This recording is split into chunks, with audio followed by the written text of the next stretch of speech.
అందరికీ శుభ స్వాగతం. ఈ చల్లని సాయంత్రం వేళ మనం ఒక అద్భుతమైన డిఫరెంట్ అయినటువంటి ప్రోగ్రాంలో ఉన్నాం. మరి ఈ ప్రోగ్రాంకి సంబంధించినంత వరకు కూడా తెలంగాణ సాంస్కృతిక భాషా మరియు సాంస్కృతిక శాఖ అలాగే పీవీఆర్ డబ్బింగ్ అకాడమీ సంయుక్త ఆధ్వర్యంలో జరుగుతున్నటువంటి ఈ అద్భుతమైన కార్యక్రమాన్ని మీరు డిఫరెంట్గా ఫీల్ అవుతారు. Okay, and one more thing ఏంటంటే ఈ కార్యక్రమానికి మనకి ముఖ్య అతిథులుగా విచ్చేసినటువంటి ముందుగా తెలంగాణ భాషా సాంస్కృతిక శాఖ డైరెక్టర్ డాక్టర్ మామిడి హరికృష్ణ గారిని వేదిక మీదకి ఆహ్వానిస్తూ ఉన్నాం. Sir, welcome.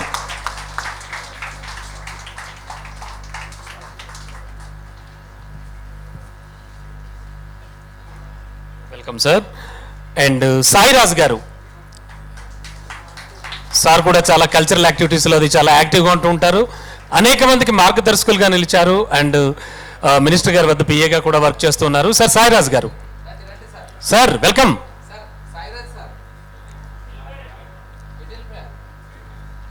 ఓకే,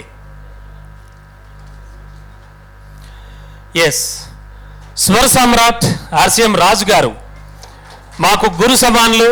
మేము ఎంతో నేర్చుకున్నాం, నేర్చుకుంటూనే ఉంటాం సార్ దగ్గర నిరంతరం. Most welcome sir.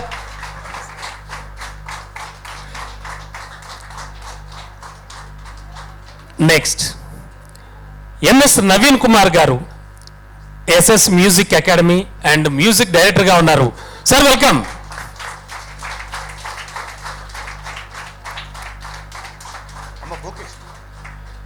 Sir welcome. And Shri Vishwakarma DRK గారు డైరెక్టర్ సింగిడి కల్చరల్ ఆర్గనైజేషన్ నుంచి. Sir welcome DRK sir.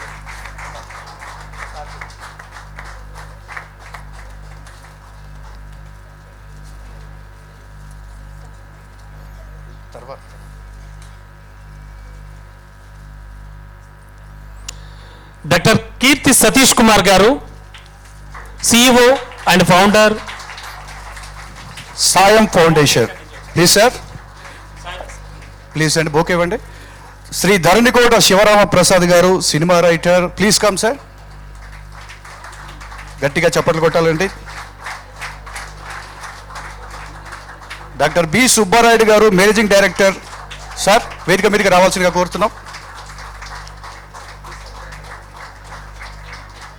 Naveen అన్న వచ్చిండా? Okay. And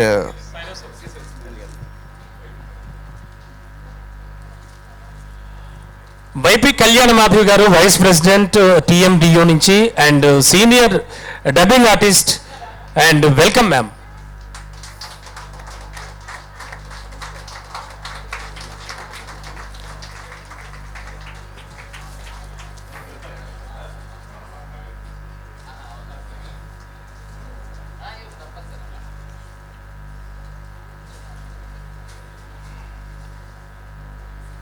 next Jabardasth Jeevan గారు సినీ నటులు. జబర్దస్త్లో మనని ఎన్నో తనదైన ఓన్ డైలాగ్స్తో క్రియేటివిటీతో నవ్వించినటువంటి సీనియర్ సినీ నటులుగా కూడా ఉన్నారు. అండ్ మా తెలంగాణ హీరో. అలాగే Sharmila garu EC member Telugu movie dubbing artist union. Please అండి స్టేజ్ మీదకి వెల్కమ్ మేడం. అలాగే అను టీఎండిఓ జాయింట్ సెక్రటరీ, నూతనంగా కార్యవర్గంలో వీళ్ళందరూ కూడా యూనియన్లో సభ్యులుగా అండ్ మెంబర్స్గా మా పాలక వర్గంగా ఉన్నారు. ప్లీజ్ అండి అను గారు గట్టిగా చప్పట్లు కొట్టాలండి ప్లీజ్. ఎవరన్నా అంతే కదా. Okay sir.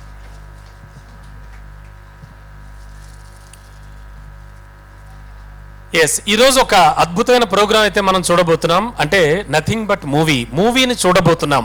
అది డబ్బింగ్ ఎలా ఉంటుంది, లైవ్లో డబ్బింగ్ ఎలా ఉంటుంది. ఇప్పటికే PVR dubbing academy and Telangana భాషా సాంస్కృతిక శాఖ సంయుక్త ఆధ్వర్యంలో అనేక కార్యక్రమాలు నిర్వహించాం.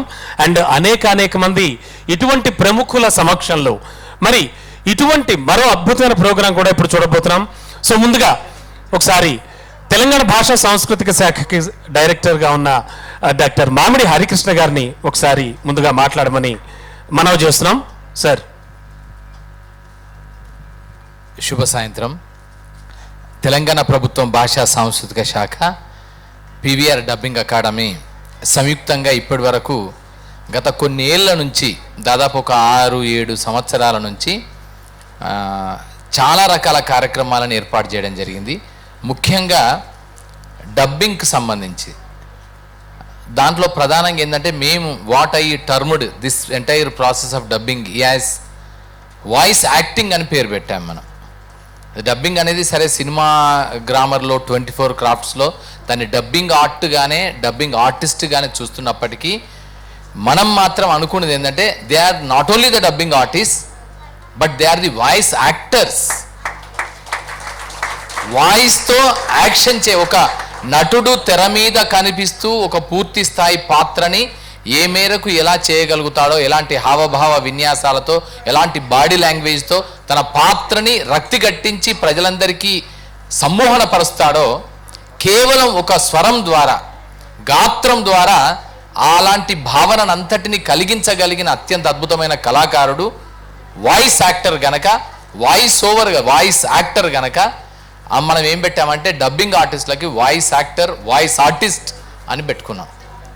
సో ఈ క్రమంలోనే మనకు థ్యాంక్స్ టు కరోనా వచ్చిన తర్వాత చాలామంది ఇళ్లలోనే ఉండిపోయారు. ఆ ఇళ్లలోనే ఉంటున్న క్రమంలో ఓటీటీ సినిమాలు విస్తృతంగా చూశారు. ఆ విస్తృతంగా కొన్ని crores of hours of time మీరు నెట్ఫ్లిక్స్ కనుక చూస్తే ఆ పీరియడ్లో అంటే మార్చ్ 23, 2020 సంవత్సరం నుంచి మొదలుకొని ఇండెఫినిట్గా లాక్డౌన్ ఏర్పడింది, జనతా కర్ఫ్యూ, ఆ తర్వాత లాక్డౌన్. ఆ క్రమంలో జరిగిన మొత్తం పీరియడ్లో కొన్ని క్రోర్స్ ఆఫ్ మ్యాన్ అవర్స్ అంటే మానవుల గంటల పాటు కొన్ని కోట్లాది గంటల కాలాన్ని మన ఓటీటీ సినిమాలు చూస్తూ గడిపారు. భారతదేశంలో ముఖ్యంగా 140 కోట్ల మంది జనాభాలో దాదాపు 100 కోట్ల జనాభా ఈ ఓటీటీ సినిమాలే చూశారు. సో దానివల్ల ఏం జరిగిందంటే వాయిస్ ఓవర్ ఆర్టిస్ట్ అంటే డిఫరెంట్ స్టోరీస్, వివిధ భాషా చిత్రాలు, తమిళ, మలయాళ, కన్నడ, బెంగాలీ, గుజరాతీ, హిందీ, ఇంగ్లీష్, ఇంకా ఇతర భాషల సినిమాల, కొరియన్ సినిమాలు కూడా, కొరియన్ డ్రామాస్ కూడా, కే డ్రామాస్ అంటాం. సో వీటన్నిటికీ మన భాషలో మనకు తెలియాలి కదా.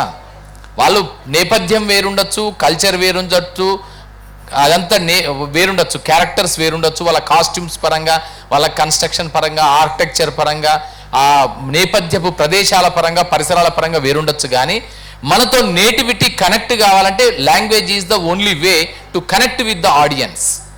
సో అందుకని ఏం చేశారంటే డబ్బింగ్ లేదా వాయిస్ యాక్టింగ్ అనేది అవసరమైంది. అప్పుడు విస్తృతంగా జరగడం మొదలెట్టింది. సో దీనికంటే ముందు కూడా మన ఇంపార్టెన్స్ చాలా ఉంది. ఎలా ఉందంటే 1955లో మొట్టమొదటిసారిగా తెలుగు సినిమా డబ్బింగ్తో మొదలైనప్పటి నుంచి ఉంది. అంటే మనం ఇప్పుడు కరెక్ట్గా సెలబ్రేట్ చేసుకోవాలి. ఇప్పుడు ఆర్సీఎం రాజు గారు, మిగతా డబ్బింగ్ ఆర్టిస్టుల అసోసియేషన్స్ వాళ్ళందరూ కూడా నిజంగా మీరు వీలుంటే కనుక నేను దానికి సపోర్ట్ చేస్తాను. 55/2025 కరెక్ట్గా ఎంత 70 ఏళ్ళు. 70 ఏళ్ళు అంటే సప్తతి డబ్బింగ్ కళారూపం తెలుగు సినిమాలోకి ప్రస్థానం ప్రారంభించి ఈ సంవత్సరానికి 70 ఏళ్ళు. 70 ఏళ్ళు అంటే 70 ఏళ్ళ ఉత్సవాలని అత్యంత వైభవంగా, అత్యంత అద్భుతంగా జరుపుకోవాల్సిన అవసరం ఉంది. సో ఇంతకంటే మంచి అవకాశం కూడా రాదు. మళ్ళీ 75 ఏళ్ళకి మళ్ళీ చూసుకోవచ్చు, కానీ ఇప్పుడైతే 70 ఏళ్ళకైతే చేసుకోవచ్చు. సో అందుకని ఇది ఒకటి ఈ సూచన చేస్తున్నాను నేను. దానికి సంబంధించిన ఏదైనా సపోర్టు ఏదైనా కావాలంటే గవర్నమెంట్ తరఫున department of language and culture is there, our honourable minister and our honourable secretary sir, special chief secretary sir, మిగతా అందరూ కూడా మీకు సపోర్ట్ చేయడానికి మా పరిధిలో మేము ఉంటాం. సో అయితే 55లో ఆహుతి, ఆ సినిమా పేరు ఏంటంటే ఆహుతి. మీకు అందుకే రెఫరెన్స్ కూడా చెప్తున్నా. ఆహుతి సినిమా, దానికి డైలాగులు రాసింది ఎవరు తెలుసా? మీరు అంటే మీరు చెప్పిన, మీలాంటి మీ పూర్వీకులు చెప్పిన వాయిస్కి మూలం ఏంటి? స్క్రిప్టే కదా. ఆ స్క్రిప్ట్లో డైలాగులే కదా. ఆ డైలాగులు ఎవరు రాశారు తెలుసా? కాదు, రాజశ్రీ అప్పటికి ఇంకా రాలేదు, శ్రీ రాశాడు. అంటే చూడండి ఎంత అద్భుతమో ఇది. అంటే మహాప్రస్థానం లాంటి అత్యంత అద్భుతమైన విప్లవ కవి, ఒక ఈ యుగమంతా నాది అని చెప్పిన కవి రాసిన డైలాగులని మిగతా వాయిస్ ఓవర్ ఆర్టిస్టులు, అప్పుడే డబ్బింగ్ ఆర్టిస్టులు ప్రారంభించినప్పుడు మొట్టమొదటిసారిగా తెలుగు సినీ సీమలో డబ్బింగ్ అనే కళారూపానికి అంకురార్పణ జరిగింది. అప్పటి నుంచి ఇప్పటి వరకు జరిగిన 75 ఏళ్ల ప్రస్థానంలో వేలాది సినిమాలు, వేలాది తమిళ్ నుంచి వచ్చిన సినిమాలు కానీ కన్నడ నుంచి వచ్చిన సినిమాలు కానీ అవి డబ్బింగ్ అయ్యి మనకు